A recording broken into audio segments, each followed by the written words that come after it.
Super star Rajinikanth Jailer படத்தை தொடர்ந்து சூர்யாவின் இயக்கத்தில் லால் சலாம் படத்துல சிறப்பு தோற்றத்துல நடிக்க இருக்காரு. இந்த படம் உங்களுக்கு வெளியாகிறதாக இருந்து பின்பு தள்ளி வைக்கப்பட்டிருக்கு. இதை தொடர்ந்து ஞானவேலோட இயக்கத்துல வேட்டையன் படத்துல நடிச்சுட்டு வருகிறது ரஜினி. வேட்டையன் படத்தை போலவே இந்த திரைப்படமும் ஒரு உண்மை சம்பவத்தை அடிப்படையாக கொண்டு உருவாக்கப்பட்டு வருவதாக தகவல்கள் வருது. இருந்து அமிதாப் பச்சன், பகத் ஃபாசில், ராணான்னு மிகப்பெரிய நட்சத்திர பட்டாளமே இந்த படத்துல இருந்திருக்கு.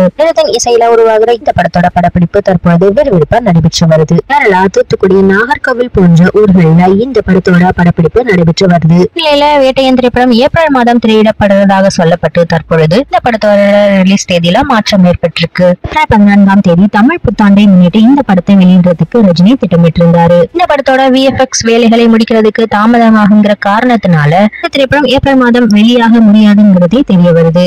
தேதியுடன் மாசான டீசரை பொங்கல் தினத்துல வெளியிட இருக்கிறதாக சொல்லப்படுது.